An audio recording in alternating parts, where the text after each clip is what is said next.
कपड़े धोने वाली बहू। शादी के पहले से ही विभा को कपड़े धोने का बड़ा शौक था। कभी नल के नीचे तो कभी तालाब के पास। अरे मेरी नीली वाली लुंगी नहीं दिख रही है। विभा की अम्मा, कहाँ रखी है लुंगी? अरे वो तो विभा ने परसों ही धोकर रखी थी आपकी अलमारी में, देखो वहीं होगी। वो ना मैंने आज धो दी, मुझे लगा कि गंदी हो गई होगी। अरे कैसे गंदी हो गई थी? उसे तो मैंने पहना भी नहीं। हे भगवान, इस लड़की के कपड़े धोने की आदत से परेशान हो गया हूँ मैं। जितना तो घर में राशन नहीं आता, उससे कहीं ज्यादा डिटर्जेंट पाउडर का खर्चा है।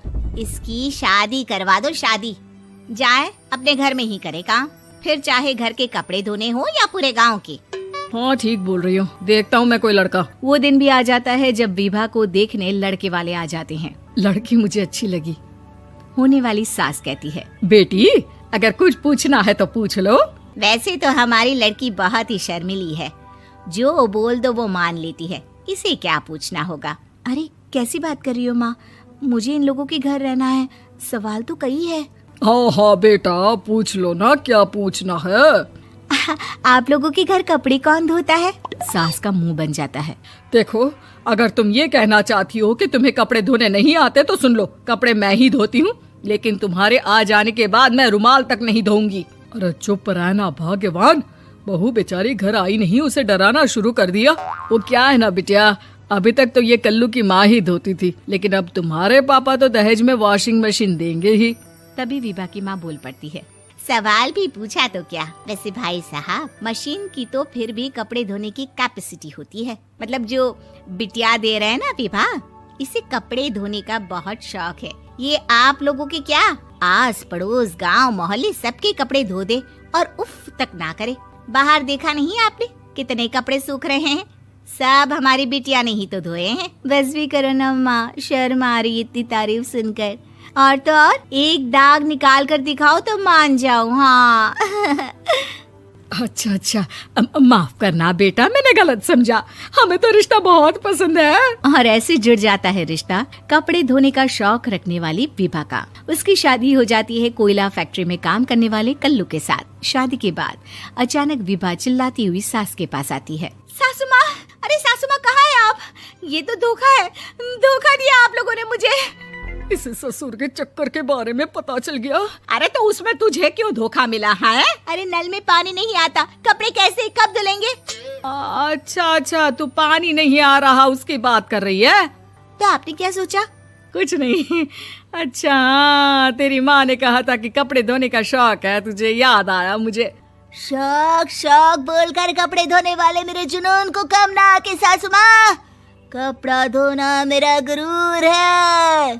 तभी पति भी वहाँ आ जाता है। अभी मैंने इसे सनी देओल की फिल्म दिखाई है, उसी के डायलॉग मार रही है माँ। अच्छा सुन, साफ साफ बता रही हूँ, पानी सुबह 4 से 6 और शाम को 10 से 12 आता है, समझी? विभा टाइमिंग सुनकर हैरान हो जाती है। ये क्या भूतों का मोहल्ला है? सुबह 4 बजे उठकर कौन कपड़े धोता है? 4 बजे टंकी में पानी जाता है, फिर सारा दिन धोना ना, किसने मना किया? अरे कैसी बात कर रही हैं? 200 लीटर की टंकी में कितने कपड़े धो लूंगी मैं? सुबह ही उठ जाऊंगी मैं। अब क्या था, विभा सुबह 4 से लेकर रात के 12 बजे तक कपड़े ही धोती रहती। एक रोज सास पड़ोस से निकलकर कहीं जा रही होती है कि साथ वाली कहती है, हाँ कल्लू की माँ, जरा ये बताओ कि 2 साड़ी है, 2 ब्लाउज और एक पेटीकोट और एक नाड़े वाला लंबा कच्छा। हाँ तो? अरे तो क्या, कितना लोगी धुलाई ये बताओ। धोबन दिख रहे हैं हम क्या? हमारे पति सरकारी नौकरी से अभी रिटायर हुए हैं और बेटा सुपरवाइजर है कोयला फैक्ट्री में। धोबन समझ रखा है हमें?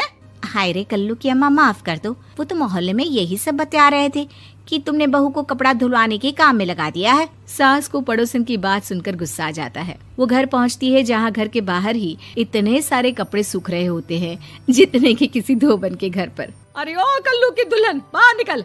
माँ जी यहीं आ जाओ, बाथरूम में चादर धो रहे हैं हम। अरे अभी हम धोते हैं, तुमको बाहर निकलो। ये आस पड़ोस वाले बोल रहे हैं कि हम बहू से कपड़े धुलवा कर उसे कपड़ा धोने वाली बना दिए हैं। अरे छोड़ो ना माँ जी, किन लोगों की बातों में आती हो?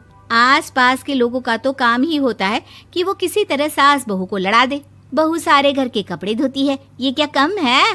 बोलिए। सास को भी लग जाता है कि वो बहू का ये सनकीपन नहीं छुड़वा सकती, इससे अच्छा है कि खुद ही चुप हो जाए। एक रोज सास और बहू मंदिर जाते हैं, जहाँ सास की साड़ी वहाँ खड़ी भीख मांगने वाली से मिलती है। माँ जी क्या बात है, आपकी साड़ी उस भिखारन से कितनी मिल रही है ना? हाँ हाँ देखो तो, दोनों की साड़ी मिल रही है। क्या बात है कल्लू की अम्मा, तुम खुद को तो अफसर की बीवी बताती हो और ऐसी सिंपल सी प्लेन साड़ी पहनकर घूमती हो। सिंपल और प्लेन नहीं है ये साड़ी। तो क्या सोने के धागे से फूल बने हैं? कुछ भी सासू माँ, कुछ भी। हाँ बने थे इस साड़ी में सोने के धागे से फूल। मेरे पति लेकर आए थे मद्रास से स्पेशली मेरे लिए 10,000 की। ताहे भाई साहब इस भिखारन के लिए भी सेम टू सेम साड़ी लेकर आए होंगे 10,000 की।